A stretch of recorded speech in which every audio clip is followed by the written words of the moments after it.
네, 오늘 본문은 누가복음 18장 18절에서 23절입니다. 17절까지 교독하시고 마지막 절은 같이 22절까지 교독하시고 마지막 절은 같이 읽겠습니다.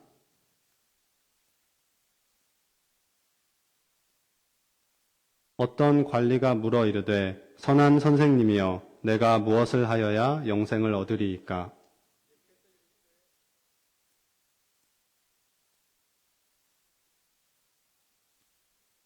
내가 계명을 안 하니 간음하지 말라, 살인하지 말라, 도둑질하지 말라, 거짓 증언하지 말라, 내 부모를 공경하라 하였느니라.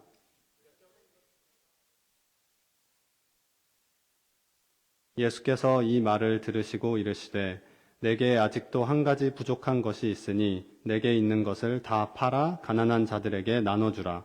그리하면 하늘에서 내게 보화가 있으리라. 그리고 와서 나를 따르라 하시니 함께 읽겠습니다. 그 사람이 큰 부자이므로 이 말씀을 듣고 심히 근심하더라. 아멘.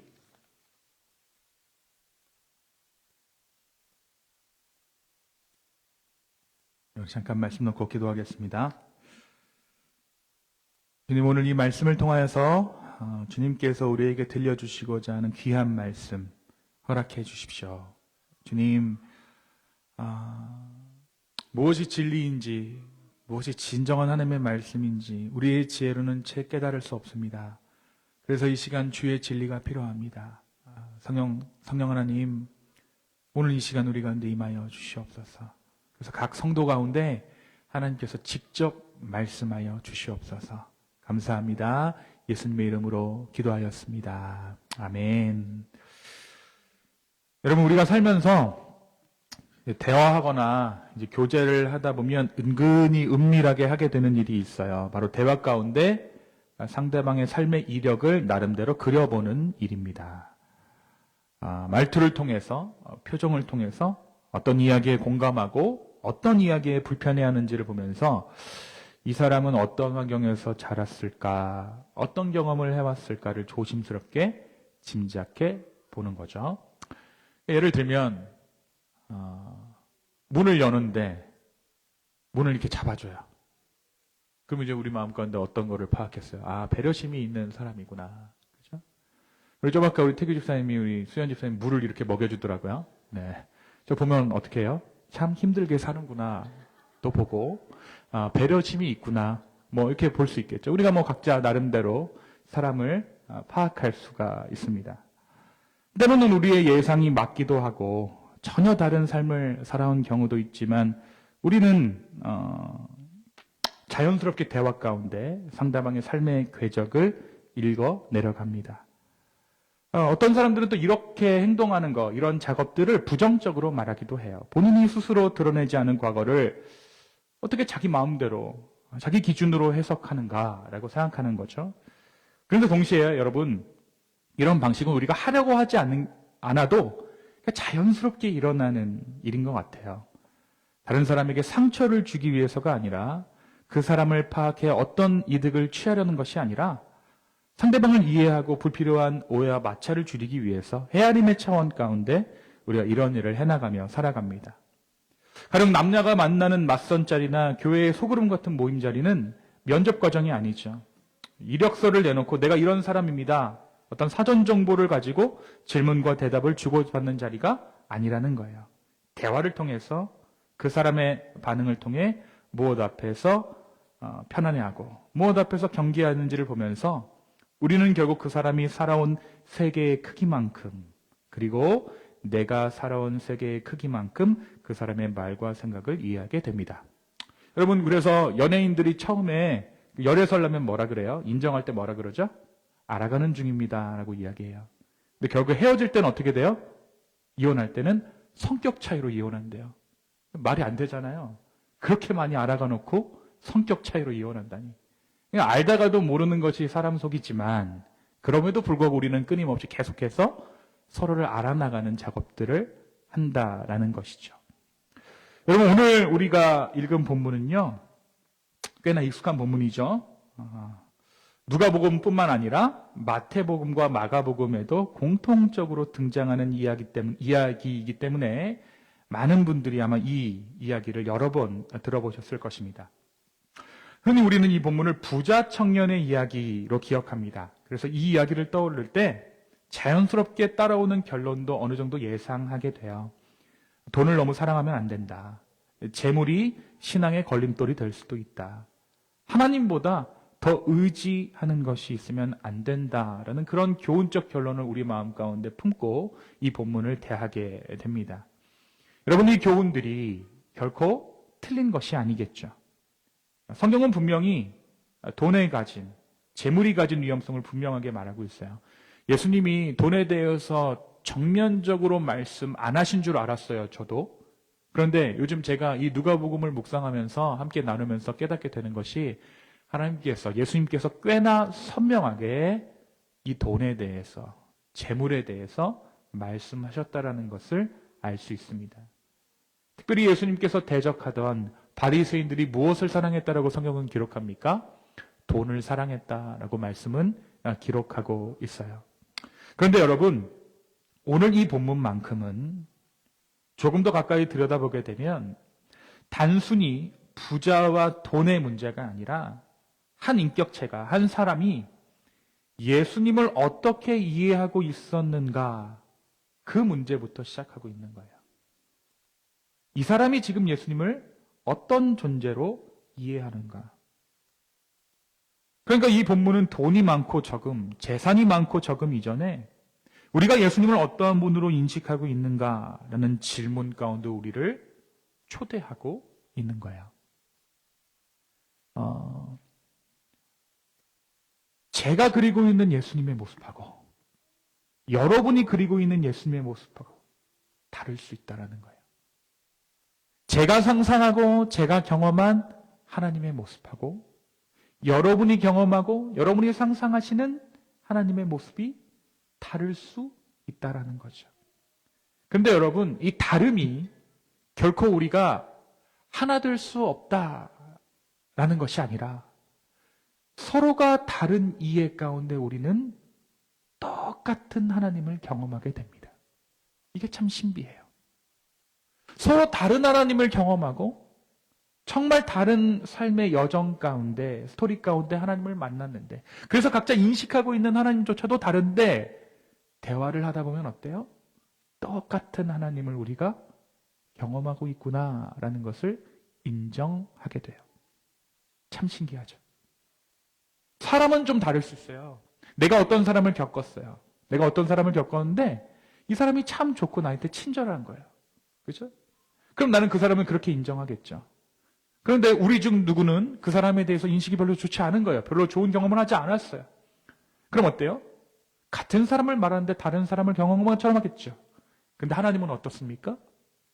설령 우리가 조금 다른 하나님을 만난다고 할지라도 똑같은 하나님을 고백하게 된다. 이것이 복음의 신비입니다. 자, 오늘 이 청년이 어떤 청년이었는가? 그래서 이 청년은 하나님을 어떻게 바라보았는가? 좀 볼 필요가 있을 것 같아요. 자, 본문은 이 사람을 뭐라고 소개하고 있습니까? 청년, 부자라고만 소개하지 않고 어떤 관리다라고 소개하고 있어요. 자, 이 말은 그가 단순히 재산이 많은 사람이 아니라 당시 사회구조 안에서 일정한 권한과 책임을 가진 자리에 있었다라는 것을 의미하겠죠. 다시 말해 그는 돈만 가진 사람이 아니라 사회구조 가운데 질서 안에 있는 사람, 시스템의 수혜자였던 것입니다. 자, 이 관리라는 표현은 몇 가지 가능성을 덧붙여 예측하게 하는데 그는 지역사회에서 행정적인 역할을 맡았거나 재산과 세금 또는 공동체 운영과 관련된 일들을 감당했을 가능성이 있습니다. 예. 그러니까 요즘으로 치면 젊은 나이에 행시 패스한 거예요. 예. 행시 패스에서 나름대로 출세의 길을 걸었던 것이죠. 아니면 선출직 공무원, 그죠? 젊은 나이에 어디 출마해서 당선된 거죠. 그래서 많은 부를 모을 수 있는 자리에 간 것입니다. 자, 그러니까 여러분, 이 청년은 문제적인 인물입니까? 아니면 모범적인 인물입니까? 모범적인 인물이죠. 여러분, 그런 자리가 우연히 주어지나요? 젊은 나이에 행시 통과하는 것이, 행시 패스하는 것이 우연히 주어지는 일인가요? 아니죠. 신뢰를 얻어야 되고, 사회적으로 어떠한 노력이 있어야 돼요. 인정받아야 되고, 무엇보다 기존의 질서를 잘 유지할 수 있는 사람이어야 돼요. 이 인물은 모범적인 인물이었다는 것입니다. 반항적인 사람이 아니라 질서를 존중했고, 체제를 거스르는 사람이 아니라 체제 안에서 잘 기능하는 사람이었다라는 거예요. 그래서 그는 비교적 젊은 나이에도 관리가 될 수 있었고, 그 과정에서 자연스럽게 무엇을 축적했다고요? 부를 축적했다고요. 자, 또 한 가지, 그는 굉장한 의지를 가진 사람이다라고 우리는 예측할 수 있어요. 자신의 욕구나 즉각적인 즐거움을 절제하고 목표를 위해 많은 것들을 포기할 줄 아는 사람이었을 거예요. 다시 말해 그가 추구한 것은 부유함일지 모르지만 그것을 얻기 위해 다른 욕망들을 눌러왔고 스스로를 관리하며 살아온 인물이었다라고 우리는 이 인물을 파악할 수 있는 거예요. 자, 그러니까 그는요, 자연스럽게 율법을 지키니까, 그러니까 법을 잘 지키니까 보상이 따라오더라는 삶의 구조를 실제로 경험하며 살아온 사람들입니다. 노력하면 대가가 따르는 것이 너무나도 당연하게 느껴졌을 인물이에요. 여러분 잘 생각해 보세요. 노력하면 잘 살게 된다. 이게 당연해 보이세요? 아닙니다. 이게 굉장히 큰 특권이에요, 여러분. 사회가 병들기 시작하면요, 가장 먼저 무너지는 게 요 공식이에요. 열심히 살아도 그만큼의 보상을 누리지 못하는 사람들이 생겨납니다. 우리 주변에도 성실하게 살아가지만 그 도력만큼 삶이 나아지지 않는 이들이 있잖아요. 여러분, 우리가 왜 이민 나왔습니까? 솔직하게 얘기해서. 열심히 살아도 출발선이 다른 누군가가 이만큼 앞서가 있는 거예요. 그러니까 어때요? 아메리칸 드림 보다 건강한 사회, 공정한 사회로 우리가 넘어오게 된 거잖아요. 자, 근데 여러분, 유대 사회가 어떤 사회예요? 당시 로마의 식민지잖아요. 그럼 사회가 어땠습니까? 건강한 사회가 됐을까요? 아니죠. 우리도 지금까지도 문제가 되는 게 무슨 파 논란이에요? 친일파 논란이죠. 그럼 이때도 당시에도 어떤 것이에요? 친로마파가 있을 것이고, 친유대파가 있을 것이고. 그러니까 여러분, 사회가 그 시스템이 작동하지를 않는 거예요. 정직한 사람이 돈을 번다, 열심히 일을 하면 돈을 번다, 아니라는 거죠. 근데 이 청년은 내가 열심히 하니까 어떤 보상이 따라오는 인생을 살았다고요. 결국 굉장한 특권을 누리면서 살았다고 볼 수 있어요. 근데 어때요? 특권이 특권인지 몰랐던 거죠. 이렇게 얘기했을 거예요. 열심히 노력하면 다 잘 살 수 있는 거 아니야? 그죠? 우리 옛날에 어떤 아이가 그랬대잖아요. 엄마, 쌀이 없으면 고기 먹으면 되는 거 아니야? 고기 없으면 스팸 먹으면 되는 거 아니야? 그러니까 이해를 못하는 거죠. 여러분, 이 청년은 악하거나 사악한 인물이 아니었어요. 무너진 삶을 살고 있지도 않았습니다. 통제할 수 없는 욕망에 끌려다니는 사람도 아니었어요. 오히려 그는 자신의 삶을 꽤 잘 관리해온 인물이었고 그 관리의 결과로 지금의 자리에 서 있습니다. 그래서 그는 절박한 죄인의 모습으로 예수님 앞에 선 것이 아니라 꽤 잘 정리된 인생을 살아온 사람의 모습으로 예수님 앞에 섰던 것이죠. 여러분, 최근에 인터넷에서 한 밈이라 그러죠. 한 글이 유행한 적이 있는데, 잘생긴 사람이, 미남 미녀가 사는 세상과 저 같은 사람이 사는 세상이 그 친절도가 다르다라는 글이 유행했어요. 그러니까 한마디로 얘기하면 차은우가 사는 세상이랑 제가 사는 세상이 다르대요. 다르죠. 모든 사람이 친절한 세상이에요. 그렇죠? 근데 이 청년이 그런 세상을 살아왔던 거예요. 자신에게 호의적인 세상, 자신에게 호의적인 사회. 그래서 예수님은 오늘 뭐라고 불러요? 선한 선생님이요.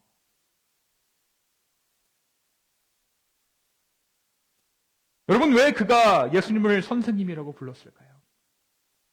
그가 살아온 맥락에서 보자면 이호칙은 결코 가벼운 말이 아닙니다.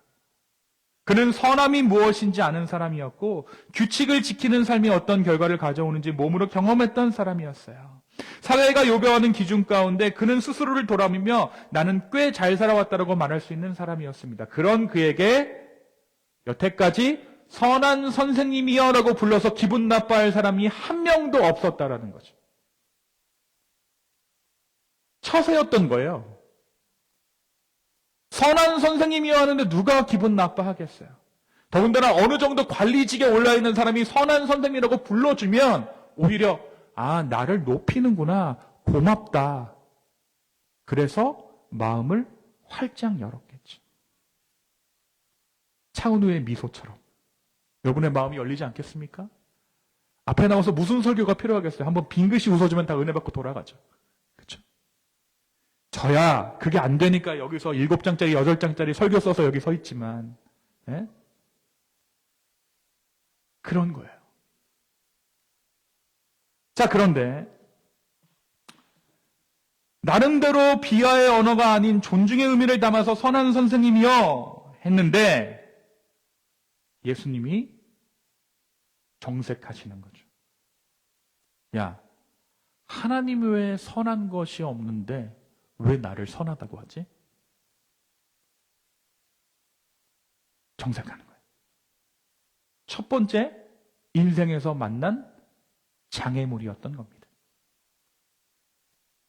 자, 근데 여기서 이 청년의 삶을 더 분명히 드러내는 말이 한 가지 더 있어요. 내가 무엇을 하여야 영생을 얻으리이까? 그래, 여태까지 어떻게 살았죠? 원하는 것은 노력하면 얻을 수 있었어요. 그는 늘 어떻게 살아야 원하는 결과를 얻을 수 있는가를 고민하며 살아온 사람이었고 신앙 역시 그 연장선 위에서 이해하고 있었던 것입니다. 그래서 우리는 이 청년을 쉽게 나무랄 수 없는 거예요. 그는 개인적으로 일탄한 인물이 아니었고 예수님 당시 사회가 길러낸 한 사람이었어요. 그리고 누구나 다 이 청년을 성공한 청년이라고 불렀을 것입니다. 이 청년이 살아온 세상은 친절한 세상이었어요. 규칙을 지키면 인정받았고 성실하면 보상이 돌아왔고 절제하면 안정이 주어지는 그런 세상을 이 청년이 살고 있었습니다. 적어도 그가 서 있던 자리에서는 세상이 그렇게 악하게 느껴지지 않았다라는 것이죠. 세상은 관리가 가능했고 예측 가능했고 노력하면 어느 정도는 통제할 수 있는 공간이 되었다라는 거예요. 자, 그런데 예수님이 정색하신 거죠. 왜 나를 선하다 하지? 이 청년이 여기서 만난 거예요, 뭐예요? 만난 것이 무엇입니까? 그렇습니다. 어떻게 보면 가장 인정받아야 할 그 사람에게 차가운 반응이 돌아온 거예요. 그는 살아오면서 한 번도 경험해보지 못했던 불친절한 세계를 만난 것입니다.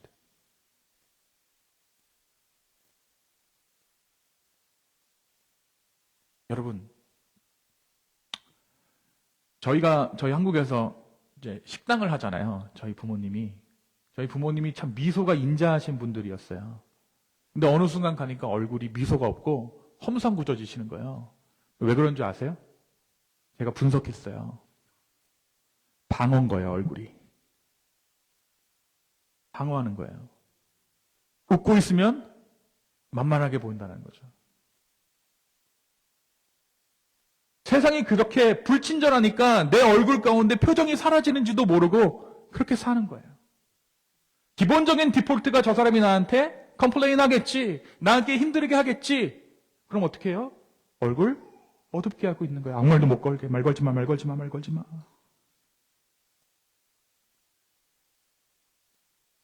이 청년은 처음 그걸 경험한 거예요.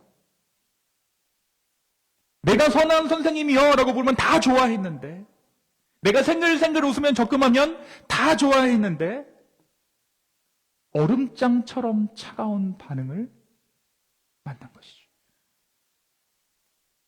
불친절한 세계를 만난 것입니다.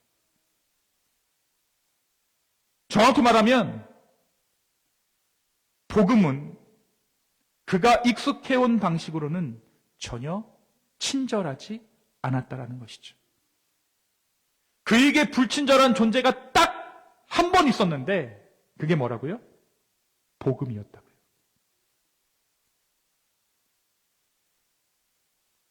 지금까지 그는 규칙을 지키면 인정받았고, 성실하면 보상받았고, 절제하면 안정이 따라오는 세계를 살아왔어요.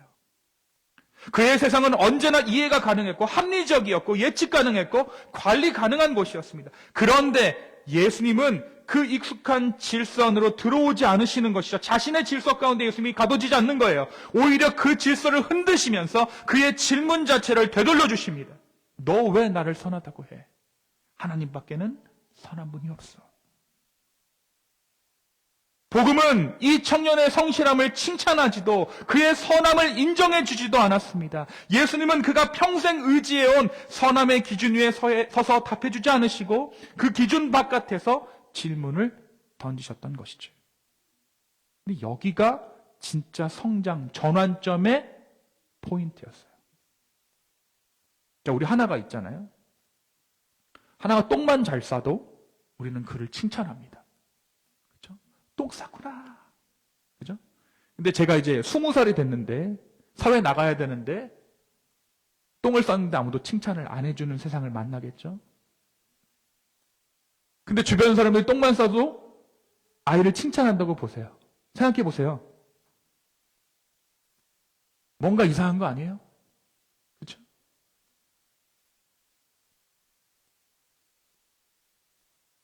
변화가 돼야 되는 거죠. 여러분, 예수님은 불친절하신 게 아니었어요. 예수님은 진짜 복음을 맞닥뜨리게 하신 겁니다.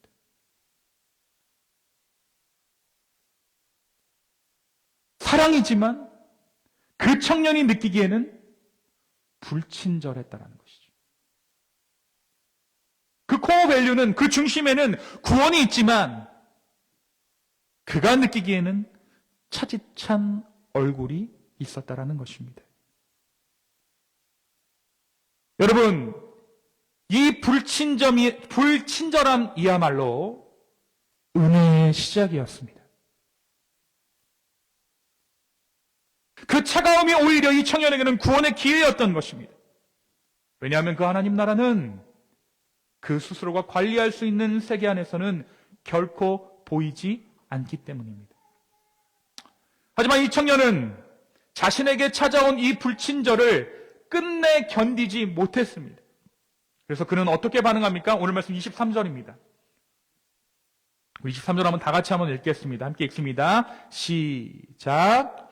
그 사람이 큰 부자이므로 이 말씀을 듣고 심히 근심하더라. 와. 이 사람이 부자여서 근심해 본 적이 있을까요? 여러분, 부자인 사람, 부자이기 때문에 근심해 본 적은 한 번도 없을 거예요. 다른 근심은 있을 수 있겠지만, 내가 부자여서 근심해 본 적은 없었을 거예요.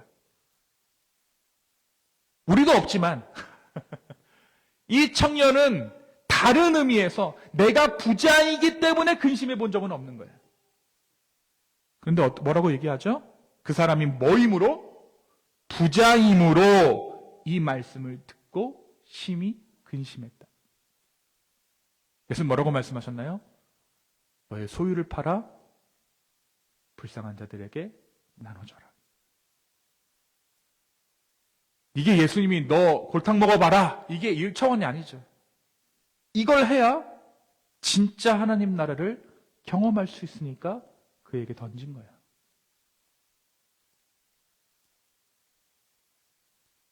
여러분, 그는 분노하지 않았어요. 예수님께 대들지 않았습니다. 그저 근심했습니다.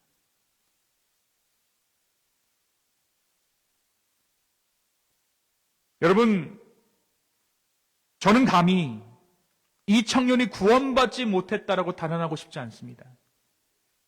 성경도 그렇게 말하고 있지 않죠. 다만 저는 그의 이 근심이 하나님 나라를 향한 완전한 거절이 아니라 하나님 나라의 시작을 알리는 징조였기를 바랄 뿐입니다.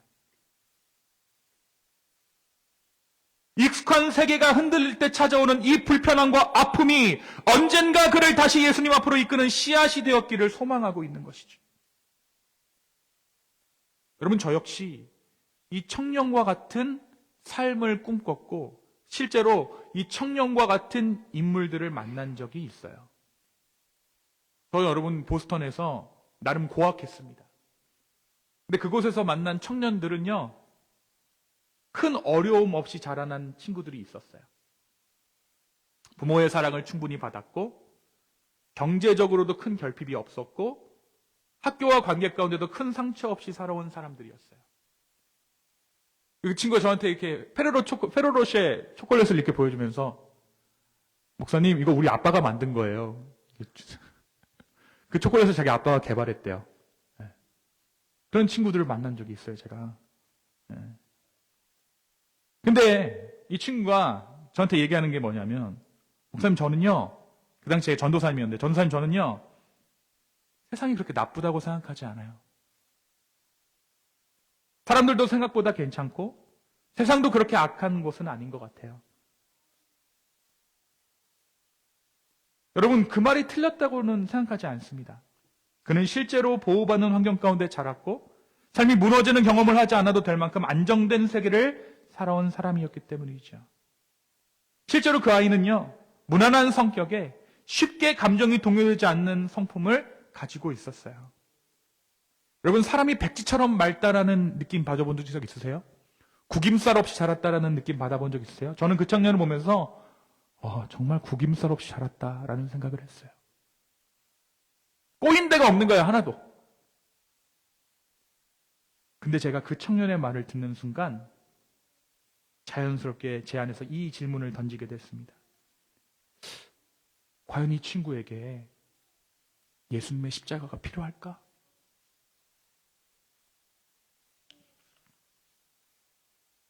세상이 그렇게 잔인하지 않은 사람에게, 삶이 크게 무너지지 않았던 사람에게, 나 자신을 꽤 괜찮은 사람으로 이해하고 있는 이에게 십자가는 뭘까?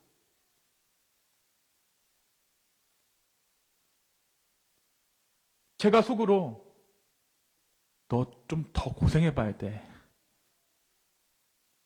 그 말을 하지는 않았지만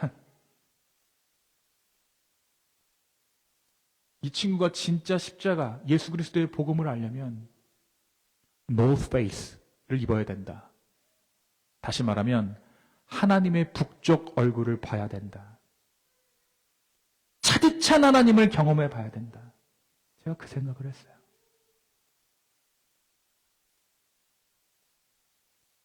오늘 경기 형제님이 노스페이스 입고 오셨는데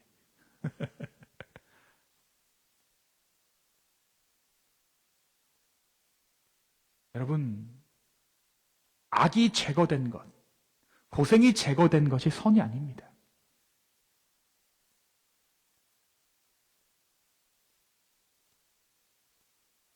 선은요, 악을 만났을 때 선인 줄 아는 거예요. 진리는 고난 가운데 진리가 되는 거예요.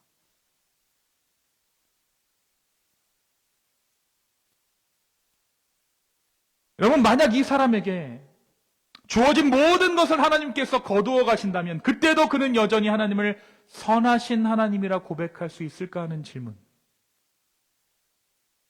해봐야 된다는 거예요. 구약에서 이런 인물이 있었죠. 누가 그랬죠? 욥이 그랬습니다. 그가 하나님을 나중에 어떻게 합니까? 하나님 부정해요, 사실은. 하나님한테 막 따집니다. 그런데 그 행동이, 그 일이 그를 하나님 사람 되게 한 거예요.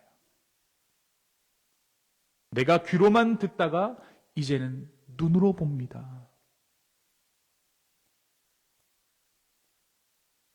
사랑하는 성도 여러분, 복음은 우리가 잘 될 때만 붙잡을 수 있는 고백이 아닙니다. 모든 것이 흔들릴 때에도 여전히 붙들 수 있는 고백인지, 복음은 오늘 우리에게 그 질문을 던지고 있는 거예요. 오늘 이 청년은 그가 가장 선하다고 믿었다는 선생 예수를 커다란 장애물로 만나게 됩니다. 여지껏 자신에게 친절했던 세상이 아니라 더 이상 관리할 수 없는 차디찬 절대자의 얼굴을 마주하게 된 것입니다. 그래서 복음은 우리 삶을 조금 더 편안하게 만들어주는 그러한 도구가 아니라 우리가 의지해온 세계를 내려놓을 수 있는지를 묻고 있는 거예요.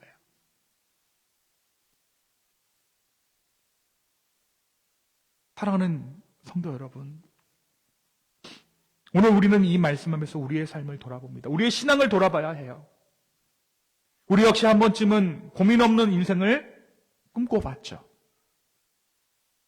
경제적인 문제나 삶의 조건 자체가 처음부터 다른 누군가를 보며 부러워한 적도 있을 거예요. 그런데 복음은 거기서 우리를 머물게 하지 않습니다.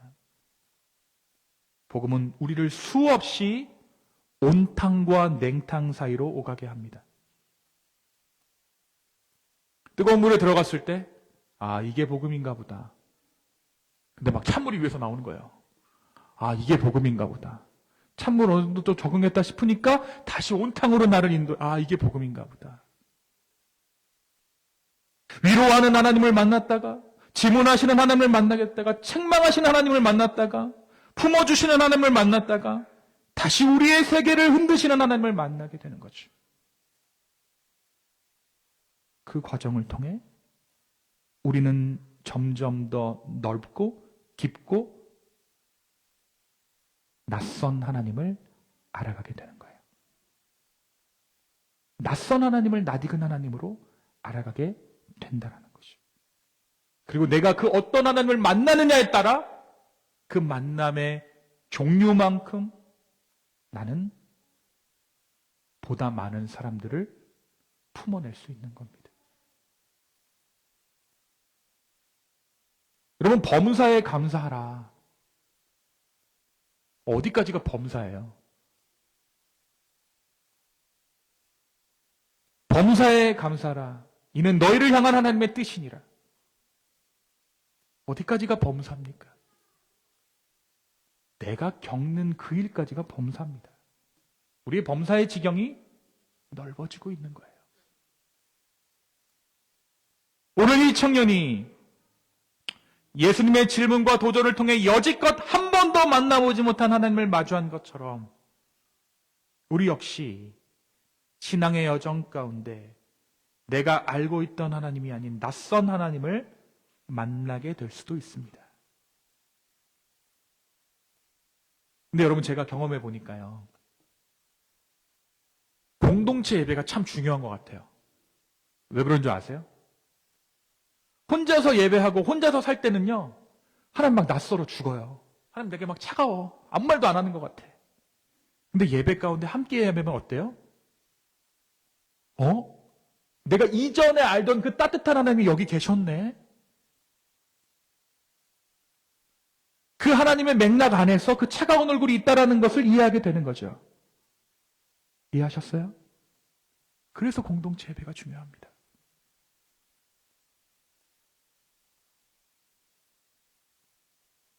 여러분, 이따금씩 우리가 만나게 되는 난감한 상황들, 그리고 그 가운데 여전히 신실하지만 낯선 하나님을 보게 된다면 그 만남은 우리를 또 다른 복음의 지경으로 인도하는 초대입니다. 근심 가운데 잠시 고민할 수 있지만 그 하나님의 거룩한 초대에 응해 마침내 주님과 동행하는 더 깊고 다양한 하나님의 사랑, 하나님의 심연 가운데로 들어가는 저와 여러분 되기를 예수님의 이름으로 축원합니다. 자, 함께 기도하겠습니다.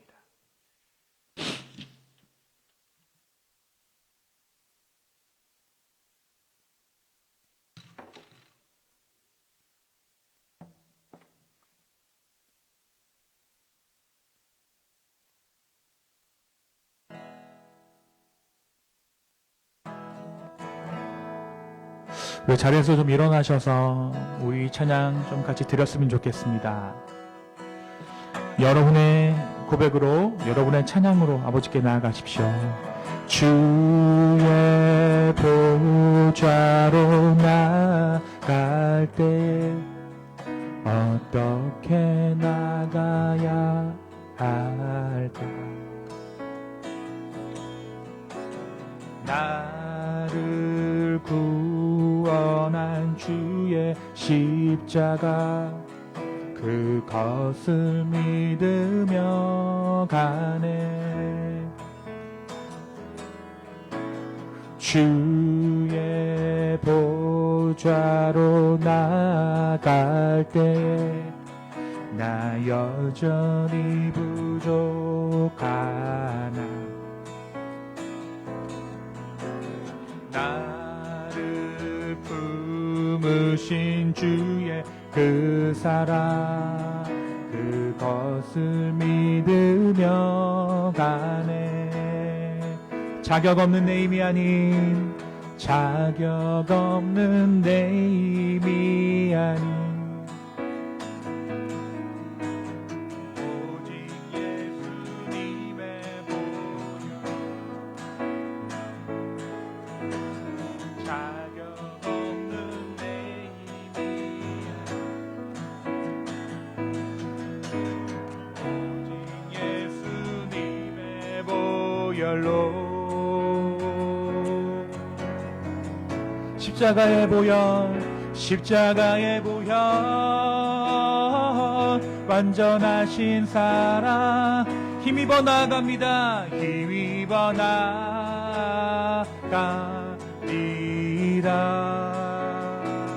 십자가의 보혈,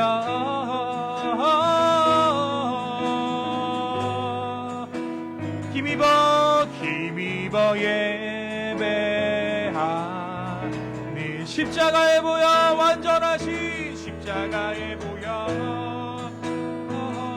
완전하신 사랑 힘입어 나갑니다.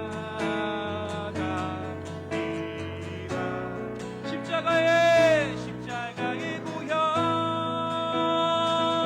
완전하신 사랑 힘입어 우리 시간 다같이 기도합시다. 하나님, 우리가 다시 한번 주의 십자가의 보혈을 의지하며 완전하신 사랑을 의지하여 주님 앞에 나아갑니다. 주여 우리의 마음을 받아주시고 우리의 삶을 인도하여 달라고 간절한 마음으로 함께 기도하며 주님께 나아가겠습니다. 함께 기도합시다.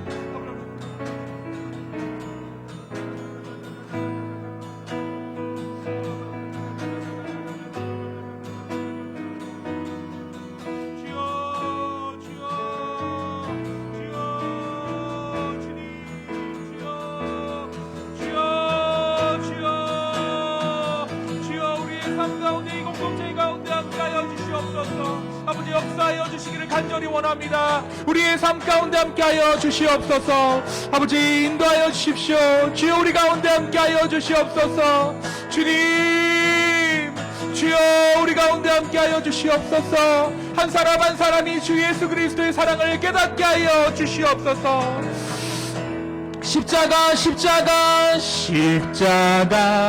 십자가 내가 처음 볼 때에 나의 마음의 큰 고통 사라져. 오늘 믿고서 내 눈 밝았네. 오늘 믿고서 내 눈 밝았네.